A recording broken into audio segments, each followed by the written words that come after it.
Studio में एक बड़ा पैनल हमारे साथ मौजूद है। वरिष्ठ पत्रकार हर्षवर्धन त्रिपाठी जी, राकेश शुक्ला जी, रशीद किदवई जी हमारे साथ स्टूडियो में मौजूद हैं और सोफोलॉजिस्ट मनोज सिंह जी भी हमारे साथ। बहुत स्वागत आप सभी मेहमानों का। ये किसकी जीत है हर्षवर्धन जी? ये देवेंद्र फडणवीस ब्रांड की जीत है, ये बीजेपी की जीत है, ये उस गठबंधन की जीत है जो कहीं साथ तो कहीं पर दूर थे, उसकी जीत है, मराठी अस्मिता की जीत है, हिंदुत्व की जीत है। इसे किस तरीके से आप डिफाइन करेंगे? देखिए मीनाक्षी जी, मुझे लगता है कि अभी जो चुनावों के परिणाम आ रहे हैं, तो जब हम इस तरह से कहते हैं ना कि किसकी जीत है, तो उसको अगर ध्यान से देखें तो जिस we the people of India constitution में हम भारत के लोगों की बात करते थे, उसकी चर्चा ही हमने बंद कर दी। और विशेषज्ञ के तौर पर, विश्लेषक के तौर पर, पत्रकार के तौर पर हम लोगों ने बड़ा अन्याय किया है। जो मुंबई देश की फाइनेंशियल कैपिटल है, जिस मुंबई में दुनिया का जो कहते हैं ना कि भारत में अगर कहीं कारोबार का है तो हर आदमी उतरता है, तो सबसे पहले मुंबई उतरता है। जिस मुंबई में जब देश में कहीं कोई फाइनेंशियल इंस्टीट्यूशंस की बात नहीं थी, तो वहां था। जहां कॉस्मो कल्चर है, जो अभी अन्नामलाई ने कहा, लेकिन वहां के लोग जानते हैं कि भारत का अकेला अंतरराष्ट्रीय शहर है। उस शहर की स्थिति क्या थी? लोकल में लटक के जा रहा है, कट के मर गया। कह क्या है? मुंबई का स्पिरिट है। सड़क पे जा रहा है, गड्ढे में गिर गया, समुंदर किनारे, सड़क तक नहीं, वहीं बैठे हुए कहा यही मुंबई का स्पिरिट है। यह मुंबई का स्पिरिट नहीं थी। कोलकाता में सबसे पहले मेट्रो आई, बहुत पहले आई, उसके बाद अभी जाके आई डीप वाटर जो अंडरग्राउंड मेट्रो आई है। मुंबई को मेट्रो मिलने में इतना समय लग गया कि दिल्ली में तीसरे चौथे फेज का काम हो गया और मुंबई में मेट्रो ही नहीं रही। पहली मुंबई मेट्रो आई तो छोटा सा रूट बनाकर कहा हमने ये काम किया। कुल मिलाकर मुंबई को इग्नोर किया गया। वो पैसा दुहने की मशीन थी। और बीएमसी, भ्रष्टाचार, जितने तरह की आप बुराई गंदगी देखें, उसका सबसे बड़ा केंद्र था। ये उस मुंबईकर की जीत है जिसने रिएक्ट किया है। 1960s में मुंबई को वर्ल्ड क्लास सिटी बनाने के लिए, तब वो सिस्टम हुआ करता था आपस में बातचीत करके, उस प्लान को इंप्लीमेंट करना था, नहीं हो पाया। मुंबई ट्रांस हार्बर लिंक तब से 5 बार अलग अलग प्रोजेक्ट बनता है, नहीं पूरा हो पाता है। देवेंद्र फडणवीस के समय पूरा होता है। जिस कोस्टल रोड की बात होती थी, वो कोस्टल रोड नहीं पूरी हो पाती। मेट्रो का काम उद्धव ठाकरे रोक देते हैं। ये समझ में नहीं आता, लेकिन उस सब का ये रिएक्शन है और ये मुंबई कर जीता है। इसमें फिर मैं कह रहा हूं, देवा भाऊ निश्चित तौर पर महाराष्ट्र के नेता, मुंबई के नेता, बहुत बड़े नेता है, लेकिन ये मुंबई कर की जीत है, वहीं से शुरू की। अच्छा राकेश जी, जिस तरीके से चुनाव प्रचार किया गया, जिस तरीके से देवेंद्र फडणवीस इस इलेक्शन को लेकर आगे बढ़े और जिस तरीके से उद्धव ठाकरे और राज ठाकरे ने पॉलिटिक्स की, उद्धव ठाकरे, राज ठाकरे क्या कहते रहे कि कोई मराठी बनेगा, मराठी बोलने वाला बनेगा, लुंगी पुंगी की बात आ गई, रसमलाई तक के इस तरीके के बयान दिए गए। एक मैं उदाहरण रखना चाहती हूँ कि उत्तर प्रदेश से आने वाले, बिहार से आने वाले, जो मुंबई में रहकर अपनी रोजी रोटी कमा रहे हैं, इसे खून पसीने से सींच रहा है। शुरुआत में ही मैंने कहा, उनके लिए आज निशिकांत दुबे ने क्या स्टैंड लिया और किसके तरफ ये निशाना था, वो जरा एक मैं उदाहरण सामने रख देती हूँ। बीएमसी का बॉस बीजेपी का होगा और देवेंद्र फडणवीस ही मुंबई के किंग होंगे। जैसे ये बात साफ हो गई तो बीजेपी सांसद निशिकांत दुबे ने सबसे पहले ठाकरे ब्रदर्स पर अटैक किया। निशिकांत दुबे ने कहा कि मुंबई आकर मैं उद्धव और राज ठाकरे से मिलूंगा। और आपको ध्यान होगा राकेश जी, कुछ दिनों पहले ही मराठी बनाम हिंदी की लड़ाई हुई। अरे मुंबई किसकी है? क्या केवल मराठी बोलने वालों की है? क्या वो गुजरातियों की नहीं हो सकती? क्या वो उत्तर प्रदेश और बिहार से आने वाले लोगों की नहीं हो सकती? निशिकांत दुबे यही तो निशाना साध रहे हैं कि कहाँ है राज ठाकरे, कहाँ है उद्धव ठाकरे, कहाँ है उनकी ये ठाकरे ब्रांड ऑफ पॉलिटिक्स। देखिए 10 साल पहले तक शिवसेना के पास 2 महत्वपूर्ण चीज़ें थी। एक मराठी अस्मिता, क्योंकि बाला साहेब ठाकरे हमेशा से मराठी अस्मिता की बात करते थे, और दूसरा हिंदुत्व। भारतीय जनता पार्टी वहाँ पे थी और अच्छी पोजीशन में होने के बाद भी दूसरे पायदान पे थी, क्योंकि हिंदुत्व के अलंबरदार बाला साहेब ठाकरे थे। और बाला साहेब ठाकरे हिंदुत्व के अलंबरदार तब और मजबूत हुए थे जब उन्होंने कहा था कि बाबरी का विध्वंस शिव सैनिकों ने किया। उसके बाद से उनकी बातों पे ज़्यादा वजन दिया जाने लगा। लेकिन अब आप देखिए कि उद्धव ठाकरे कहाँ पे खड़े हैं। उद्धव ठाकरे ना मराठियों के साथ दिख रहे, ना हिंदुत्व के साथ दिख रहे। जब आप विश्वास की कसौटी पे कमज़ोर होते हैं तो लोग आपको छोड़ के चले जाते हैं। और इस बार शिवसेना उद्धव ठाकरे उसी तरह की स्थितियों से नहीं, गुजरे। ये ठाकरे ब्रदर्स बहुत बड़े बोल गए थे कि मुंबई आके दिखाओ, डुबो डुबो के मारेंगे। डुबो डुबो के तो मुंबई की जनता ने मारा है। देखिए, उत्तर प्रदेश और बिहार के अधिकांश लोग दिल्ली में भी हैं और दिल्ली का सबसे बड़ा बाजार है खारीबाबली और चांदनी चौक। आप वहाँ के व्यापारियों से पूछिए कि इनकी भूमिका क्या है। आज महाराष्ट्र में भी डेवलपमेंट में उत्तर प्रदेश और बिहार के लोगों को नज़रअंदाज नहीं किया जा सकता। कहते हैं ना कि चींटी एक एक दाना ढो के पहाड़ बनाती है। तो इसलिए ये कहना कि उत्तर प्रदेश और बिहार के लोग वहाँ क्या रोजगार के लिए गए हैं, तो यदि वो रोजगार कर रहे हैं तो डेवलपमेंट के काम में ही तो हिस्सेदारी हुई। तो डेवलपमेंट का आप भी यदि काम करें, मान लीजिए कोई एक मराठी ठेकेदार है, तो क्या अपने घर के पैसे से काम कर रहा है? वो भी कहीं से अनुदान ले रहा, तो उसी अनुदान में एक हिस्सेदारी श्रमिक के रूप में ही सही, लेकिन आपके बिहारी और उत्तर प्रदेश के लोग भी है, तो सहभागिता तो हुई ना। तो डेवलपमेंट में किसकी, कहते हैं ना कि रामचंद्र जी के समय पर एक गिलहरी की भी भूमिका थी। तो हम तो ये कह रहे हैं कि मुंबई के डेवलपमेंट में एक भूमिका तो है ना उनकी। उस भूमिका को आप क्या कर रहे हो? नज़रअंदाज नहीं कर रहे हो, उस भूमिका को आप नकार रहे हो। देखिए, नज़रअंदाज करना अलग है और नकारना अलग है। तो जब आप नकार रहे हो तो वहाँ तो ज्वाइंट वेंचर है ना, मराठी और उत्तर भारतीयों की, और उस ज्वाइंट वेंचर के बीच में आप फैक्शन पैदा कर रहे हो, तो स्वाभाविक है उसमें आपके साथ मराठी भी टूटेगा और उत्तर भारतीय भी टूटेगा, और उद्धव शिवसेना को उसी का नतीजा भुगतना पड़ा। अच्छा, एक अमिताभ तिवारी जी भी हमारे साथ जुड़ गए हैं, स्वागत है सर आपका भी। मनोज जी, लेकिन ये जो बात कही जा रही है कि देवेंद्र फडणवीस जो कर रहे थे वैसे कोई और दूसरा नेता करता हुआ दिख नहीं रहा था।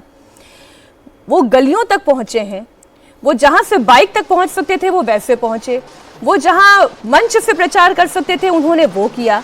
यही काम तो उद्धव ठाकरे, राज ठाकरे कर सकते थे, यही काम कांग्रेस के नेता कर सकते थे, यही काम पवार कर सकते थे, लेकिन किसी ने नहीं किया। एक व्यक्ति लगातार दिखता रहा चुनाव में।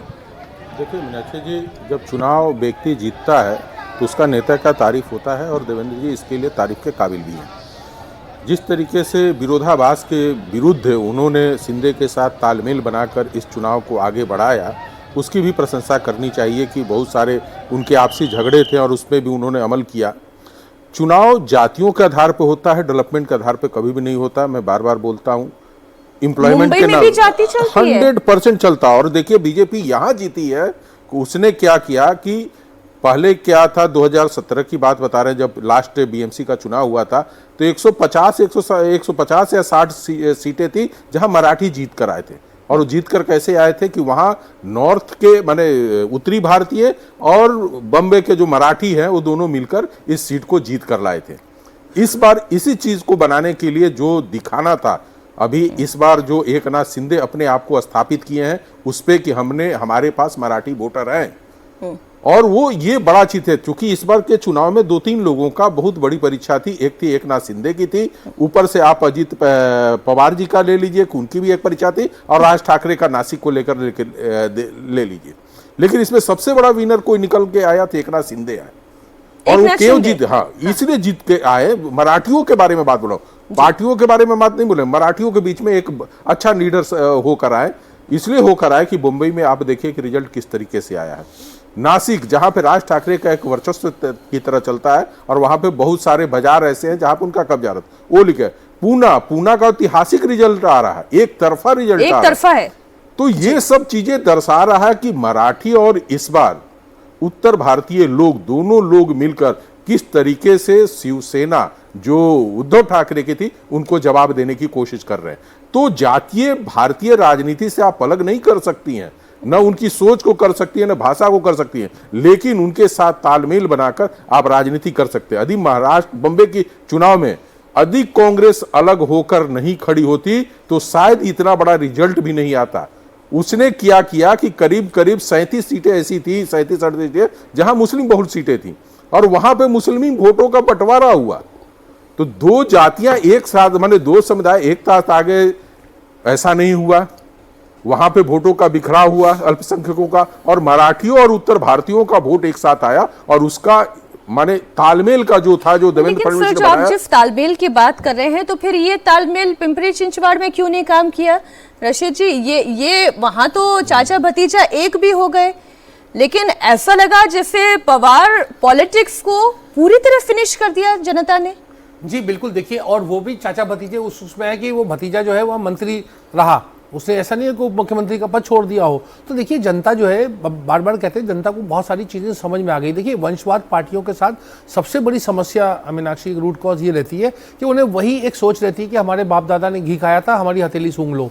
तो ये एक सेंस ऑफ इंटाइटलमेंट, देखिए बेमेल राजनीति जो है वो महाराष्ट्र में हमने बहुत देखी, लेकिन मीनाक्षी देखिए फिर भी भाजपा और शिवसेना ने मिलकर काफ़ी भूल सुधार करा और काफ़ी रीअलाइनमेंट करा। जैसे पहले रीअलाइनमेंट कैसे किया? रीअलाइनमेंट इस तरह से कि पहले जैसा हर्षवर्धन जी बता रहे थे कि मुंबई में रहने वालों का मुंबई में मराठी और गैर मराठी में एक तरीके का एक संघर्ष चलता था राजनीतिक रूप से, और वो उत्तर प्रदेश में, बिहार में, जहाँ जहाँ गुजरात में भाजपा की जैसे जैसे पकड़ आई वो भेद कम होता गया। तो आज ऐसी स्थिति है कि उत्तर भारतीय और मराठी दोनों ने वहाँ के ऊपर एक तरीके से भाजपा और शिवसेना शिंदे का हाथ मजबूत किए हैं। ये चीज़ उन्हें समझ, वो पुराने ही वर्ल्ड में रहे, पुराने पैराडाइम में कि साहब हम वही फिर बात करेंगे मराठी मानुस की बात। अब मराठी मानुस की बात की थी तो एमवीए क्यों बना था, और एमवीए अगर बना था तो उसको टूटा क्यों? तो ये तमाम विपक्ष की आलोचना मैं नहीं कर रहा हूँ, लेकिन विपक्ष की स्ट्रेटेजी में वो एक सेंस ऑफ पर्पस, जो जीतने की ख्वाहिश और दमखम होता है, वो नजर नहीं आता, उसका अभाव था। और जितना छोटा चुनाव होता है, आप भी जानती मीनाक्षी, उतना मुश्किल होता है। बहुत सारी चीजें मैनेजमेंट में हुई।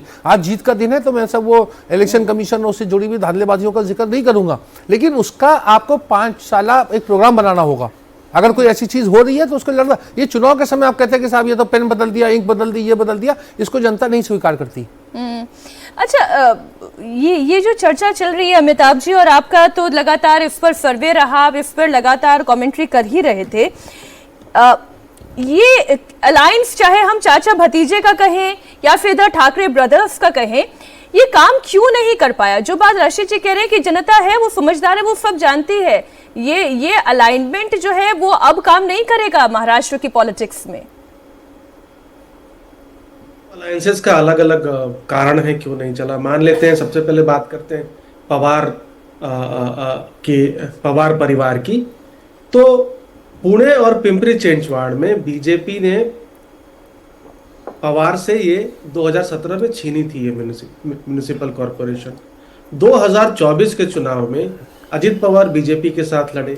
उसमें क्या हुआ कि ज्यादातर सीटों में पुणे की और पिंपरी चिंचवड़ की भाजपा लड़ी, और एनसीपी अजित पवार सिर्फ एक, पिंपरी में एक और पुणे में मुझे लगता है 1 या 2 सीट पे ही जीती थी।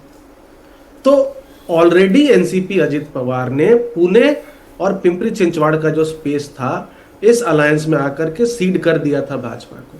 अब आप जब सरकार में रहते हुए सरकार के विपक्ष में लड़ रहे हैं तो वोटर भी कंफ्यूज्ड है। ये पब्लिक है, ये सब जानती है। वोटर कह रही है कि भाई साहब आप तो सरकार में हैं, तो सरकार के विपक्ष में कैसे लड़ रहे हैं?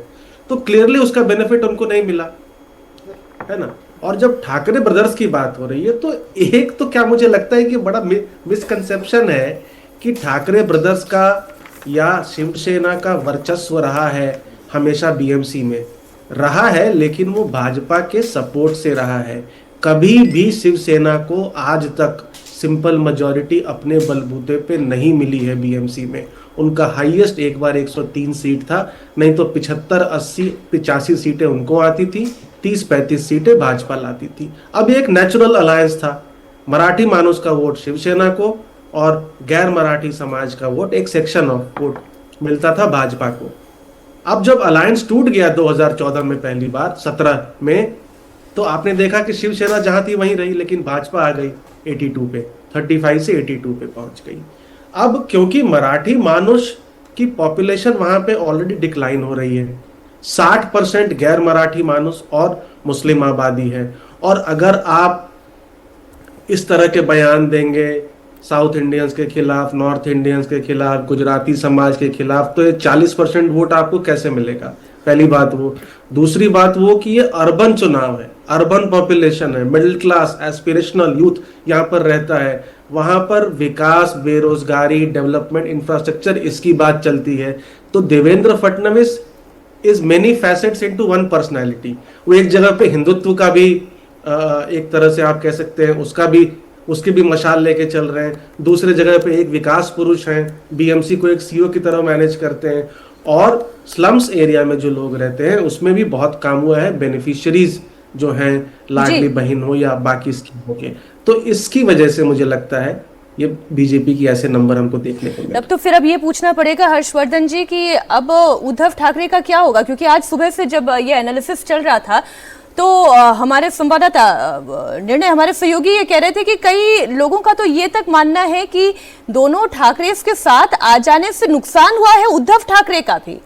और जब हम ये ब्रेकेज भी देखते हैं, ये जो 72 पे अभी दोनों भाई दिखाई दे रहे हैं, तो ऐसा लग रहा है कि उद्धव ठाकरे राज ठाकरे को खींचते हुए जा रहे हैं।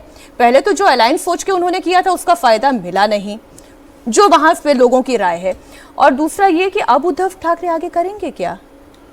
देखिए मीनाक्षी जी, मुझे लगता है कि राज ठाकरे पूरी तरह से समाप्त थे, उनमें प्राण दे दिया है उद्धव जी। और उद्धव ठाकरे को ये सोचना पड़ेगा कि अगर यही करना था तो बाला साहब की विरासत राज ठाकरे की तरफ चली जाएगी। अगर इस डर से वो उस वक्त अलग हुए तो अभी भी तो वही खतरा है। राज ठाकरे आक्रामक हैं, राज ठाकरे उत्तर भारतीयों की पिटाई ज़्यादा अच्छे से कर सकते हैं, राज ठाकरे के लोग हुड़दंगी हैं, राज ठाकरे का बेटा वो साफ ही कह देता है कि आने भी नहीं देंगे। उद्धव जी न वैसे हैं, न उनके पुत्र आदित्य वैसे हैं, बदमाशी वैसे नहीं कर पाएंगे जो गुंडागर्दी बदमाशी करनी है। तो एक तरह से आपने अगर उस वाले मतदाता समूह के भरोसे राजनीति की है तो आपने खुद ही सौंप दिया। अब नंबर जो आखिरी आएंगे तो उस पर हम बात करेंगे कि नंबर आए कहां से और कौन कौन। तो एक वो हिस्सा गया। दूसरा जो ज्यादा बड़ा खतरा है, अगर मुसलमानों ने ज्यादा वोट देकर उद्धव ठाकरे और राज ठाकरे को भाजपा के सामने खड़ा किया, क्योंकि वो तो कोई इनके लिए रिलायबल वोट बैंक होगा नहीं, वो तो किसी भी दिन ऐसे निकल जाएगा।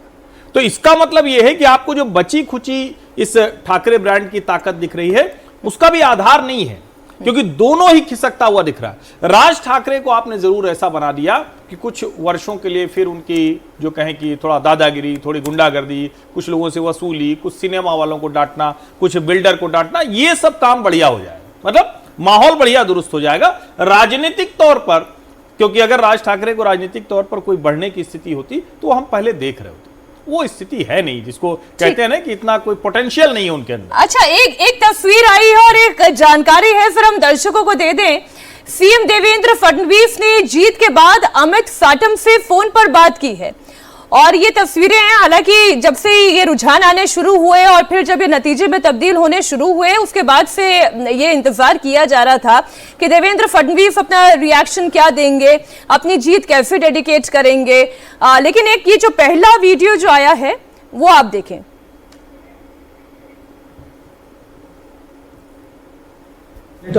यस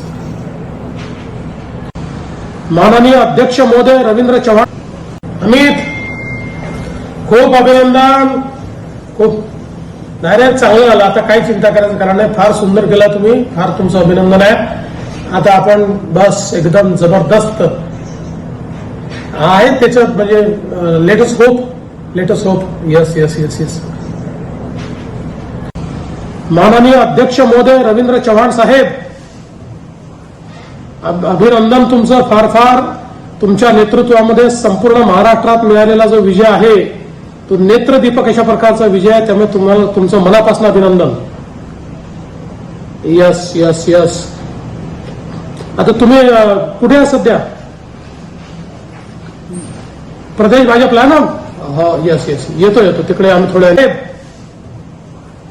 अभिनंदन तुमचं, फार तुमच्या नेतृत्वामध्ये संपूर्ण महाराष्ट्रात मिळालेला जो विजय आहे तो नेत्रदीपक अशा प्रकारचा विजय आहे, त्यामुळे तुम्हाला तुमचं मनापासून अभिनंदन। एक बार जरा हम इसे थोड़ा समझने की कोशिश कर लेते हैं। अमित साटम से ही बात हुई है या क्योंकि रविंद्र चौहान का भी नाम वो ले रहे हैं? हाँ, जो अध्यक्ष हैं उनसे बात हुई और जाहिर है कि जब अभी हम लोग चर्चा कर अच्छा, रहे थे, हमारी टीम बता रही है दोनों से बात हुई, दो फोन कॉल्स थे। अमित साटम से भी बात हुई, रविंद्र चौहान से भी बात हुई और जीत की बधाई दी गई, जबरदस्त। हाँ नहीं, निश्चित तौर पर। और देखिए उनके लिए तो बहुत बड़ा अवसर है ना, देवेंद्र फडणवीस के लिए निजी तौर पर भी बहुत बड़ा अवसर है, ये सामान्य नहीं था। और देखिए देवेंद्र फडणवीस की तो जो तैयारी थी वो अकेले लड़ने की थी, और इसको मैं बिना किसी संकोच के कहूं कि दिल्ली ने कहा कि थोड़ा समन्वय कर लो शिंदे जी के साथ। शिंदे जी दिल्ली आए थे अमित शाह के पास और उस समन्वय में ये सीटें बटी। देवेंद्र फडणवीस तो ये कह रहे थे कि हम अकेले भी लड़ेंगे तो भी हम मेजॉरिटी मार्क के नजदीक पहुंचेंगे। तो एक तरह से कहें तो इसलिए इसको यूं भी देखा जाना चाहिए, कई बार किसी चुनाव के पीछे कई परतें होती हैं तो उसमें ये परत भी छिपी हुई है। ये परतों की जो आपने बात कही, तो ये तो फिर फैसला सही कहा जाएगा जो देवेंद्र फडणवीस ने लिया। वो ये कन्विंस कर पाए अगर केंद्र को भी, अपनी बात समझा पाए कि हमें ऑल इन जाना चाहिए, हमें अपनी पूरी ताकत झोंक देनी चाहिए। महाराष्ट्र में बीजेपी पैन इंडिया पार्टी तो है ही, एक बीएमसी उससे दूर थी, अब यहां पर भी उन्हीं का मेयर होगा। ये ऑल इन स्ट्रैटेजी ही तो काम की है। देखिए, जब बहुत बड़ी जीत होती है किसी भी राजनीतिक दल की तो उसमें एक चेहरा होता है और चेहरे के पीछे बहुत सारी चीज़ें होती हैं। चाहे वो लोकसभा का चुनाव रहा हो, नरेंद्र मोदी जी एक चेहरा थे, और महाराष्ट्र के चुनाव में, विधानसभा चुनाव में और अभी के स्थानीय निकाय चुनाव में देवेंद्र फडणवीस एक चेहरा है। लेकिन चेहरे के पीछे के देखिए बहुत सारी चीज़ों में एक चीज़ है उनके साथ भावनात्मक पक्ष, मतदाताओं का विश्वास का पक्ष और मुद्दे। कहाँ पे हमें किस मुद्दे को फ्लोट करना है ये देवेंद्र फडणवीस अच्छे से जानते हैं। एक फिल्म में देख रहा था, उसमें एक डायलॉग था कि जिस व्यक्ति को, जिस राजनीतिक व्यक्ति को ये पता होता है कब हमें 2 कदम पीछे जाना है और कब 2 कदम आगे जाना है, उससे सफल नेता कोई नहीं होता। तो यहाँ पे देवेंद्र जी ने वही रणनीति के तहत काम किया। हर्ष जी जो बोल रहे हैं कि वो चाहते थे कि 227 सीटों पे हम अकेले लड़े, सेंट्रल केंद्रीय नेतृत्व ने कहा कि नहीं, मिलकर लड़ना है। उन्होंने उस पर सहमति दी। 137 वार्डों में वो चुनाव लड़े और 137 वार्ड में चुनाव लड़ने के बाद भी विधानसभा चुनाव में कम सीटों पे लड़के ज़्यादा सीट जीतना और नगर निगम चुनाव में कम वार्डों पे लड़के ज़्यादा वार्ड जीत के उन्होंने दिखा दिया कि हम जो सोच के चल रहे हैं, यानी भारतीय जनता पार्टी को हम जिस मुकाम पे ले जाने की सोच लेके चल रहे हैं, आप लोग उस पर अब आगे सहमति दीजिए। और इसीलिए आप देखिए कि वो ये संगठन व्यवस्था है। संगठन में कहा जाता है कि संगठन शीर्ष होता है, सत्ता सेकेंडरी होती है। देखिए, चुनाव के बाद एक मुख्यमंत्री प्रदेश अध्यक्ष से बात कर रहे हैं, उनको जीत की बधाई दे रहे हैं, यानी जीत में सामूहिक श्रेय।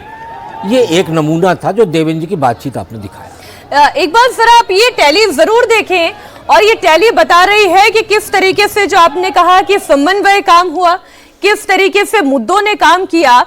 125 बीएमसी की सीटें जो हैं वो देवेंद्र फडणवीस और एकनाथ शिंदे इस महायुति को।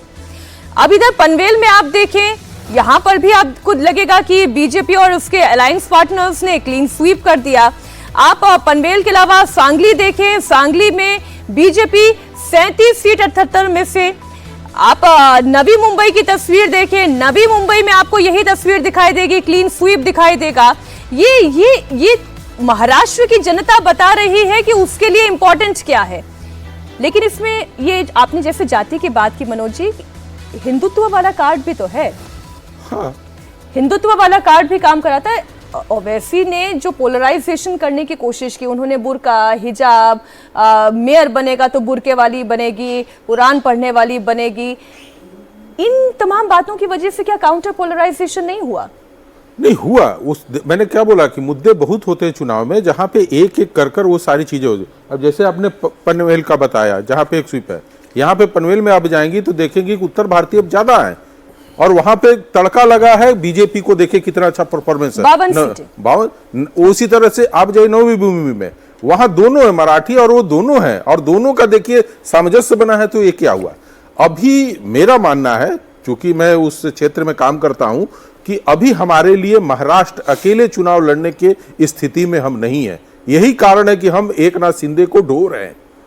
उनकी बहुत बड़ी काबिलियत है उस चुनाव में और वो बहुत बड़े वोटर सेट करने वाले हैं, ऐसे नहीं है। लेकिन हमारे पास अभी भी महाराष्ट्र में वैसे मराठी नेता क्या कमी है जो वोट को लेकर आए। और इस जो विधानसभा चुनाव के बाद जो इतनी बड़ी जीत दिख रही है म्युनिसिपल कॉर्पोरेशन के चुनाव में, तो उसके कारण यही है कि हम मराठियों के साथ एक तालमेल बनाकर चले थे। मराठी के साथ देवेंद्र, उद्धव और राज दोनों अपने आप को दूर करते थे। क्योंकि राजनीति में क्या होता है कि जिसके पास पैसा होता है, सत्ता होता है, बल होता है, उसी के पास किसी भी जाति का हो, वो जाकर जुड़ता है। लेकिन उद्धव ने वो दोनों पाने के बाद वो कांग्रेस के साथ जुड़ गए, वो भारतीय जनता पार्टी को छोड़ दिए। तो उनका जो नेचर था हिंदुत्व का, उससे वो अपने आप को अलग किए। और एकनाथ शिंदे ने हिंदुत्व के साथ साथ उस मराठी मानस को भी अपने साथ में रखा, जो भारतीय जनता पार्टी के साथ जुड़कर और भारतीय जनता पार्टी को एक बड़े विनर के रूप में लेकर आई। लेकिन मेरा अपना मानना है कि अभी महाराष्ट्र में हमें एक आध चुनाव और वेट करना पड़ेगा। इसके बाद महाराष्ट्र भी भारतीय जनता पार्टी के लिए एक बड़ी माने उपलब्धि के रूप में देखने को आपको मिलेगा। लेकिन अभी तत्कालिक रूप से यदि मैं सिर्फ ये कहूं कि इस भारतीय जनता पार्टी के बड़े लीडरों का भी कम योगदान रहा, चाहे एकनाथ शिंदे का कम योगदान रहा या देवेंद्र फडणवीस का कम योगदान रहा, तो हम इनके योगदानों पे नहीं अभी बात कर सकते हैं, नेतृत्व पे बात कर सकते हैं कि नेतृत्व ने जो निर्णय लिया उस पर कहीं न कहीं रिजल्ट आते हुए दिखा, चाहे वो अमित शाह जी लिए हो, चाहे देवेंद्र फडणवीस लिए हो, चाहे एकनाथ शिंदे लिए हो। ये निर्णय सामूहिक लड़ने का ये बहुत बड़ा अच्छा निर्णय था और उसका ये रिजल्ट भी दिखा। इसमें आप कुछ ऐड करना इसमें चाहिए? एक जरूरी बात देखिए, मनोज जी कह रहे हैं कि अभी हम कुछ समय बाद ये तय करेंगे। 1 दशक हो गया महाराष्ट्र में भारतीय जनता पार्टी, 1 दिन नहीं हुआ है। और जब भारतीय जनता पार्टी ने तय किया कि अकेले लड़ेंगे और वो नरेंद्र मोदी अमित शाह ने निर्णय लिया, तो उस अकेले लड़कर भारतीय जनता पार्टी नंबर 1 की पार्टी हो गई, बड़ी पार्टी हो गई। इसके बाद भी जब वो लड़ती है और जब उद्धव ठाकरे जो टूट कर चले गए तब भी तो वो कम थे, तब भी तो आधे पे खड़े थे ना भाई।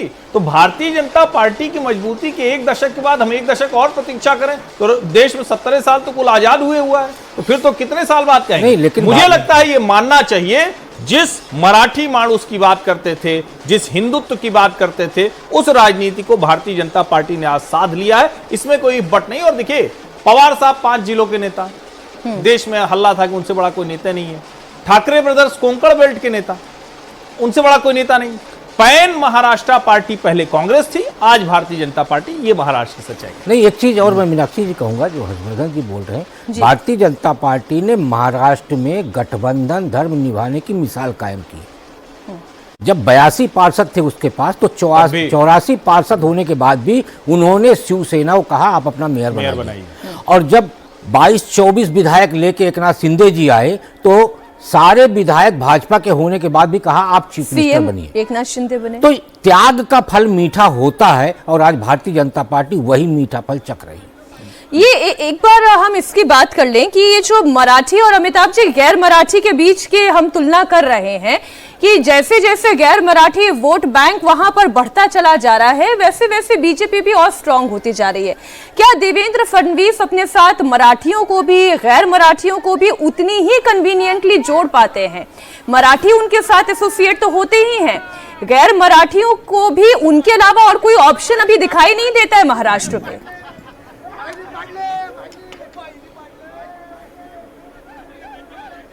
अमिताभ जी, आपकी आवाज नहीं आ रही है।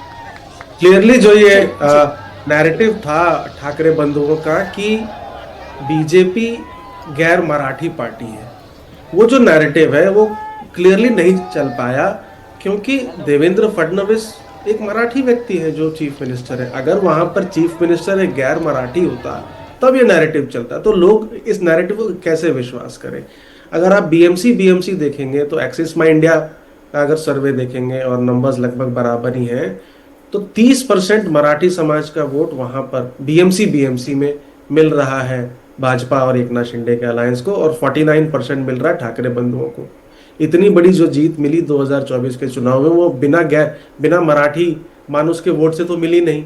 तो मराठी समाज का एक बड़ा चंक जो है वो भाजपा और भाजपा के अलायंसेस को मिलता है। गैर मराठी समाज जो है वहां पर कौन है? गुजरात, उत्तर प्रदेश, बिहार और दक्षिण भारत। क्योंकि गुजरात, उत्तर प्रदेश, बिहार, इन राज्यों में भाजपा की सरकार है और यहाँ पर भाजपा ने पावर पहले चखा है इन राज्यों में, उसकी वजह से एक अफिनिटी जो लोगों की है, जब वो लोग वहाँ पे जाते हैं उनको कहीं ना कहीं भाजपा एक अपनी पार्टी जैसी लगती है, क्योंकि उनके गृह राज्यों में उन एज इन भाजपा का वर्चस्व रहा है काफी टाइम से। तो इसीलिए आई थिंक ये एक परफेक्ट अमेलगमेशन हो जाता है कि मराठी मानुस का वोट तो मिल ही रहा है, जो गैर मराठी आए हैं बाहर से, आउटसाइडर्स, माइग्रेंट जो भी बोलिए, उनका भी समर्थन मिलता रहा है। और अगर कोई पार्टी एंटी माइग्रेंट पॉलिटिक्स कर रही है, जैसे ठाकरे ब्रदर्स या राज ठाकरे, तो उसका एक सिग्निफिकेंट काउंटर कंसोलिडेशन का बेनिफिट भी मिल जाता है, क्योंकि और कोई बात कर नहीं रहा है गैर मराठी। ये दरअसल जो चुनाव था उसने ट्रिपल इंजन वाली सरकार बना दी है। आप देखिए, केंद्र में बीजेपी, विधानसभा में बीजेपी, एक बीएमसी रह गई थी, वो भी उद्धव ठाकरे के हाथ से चले गई, यहाँ पर भी बीजेपी का एक छत्र राज हो गया।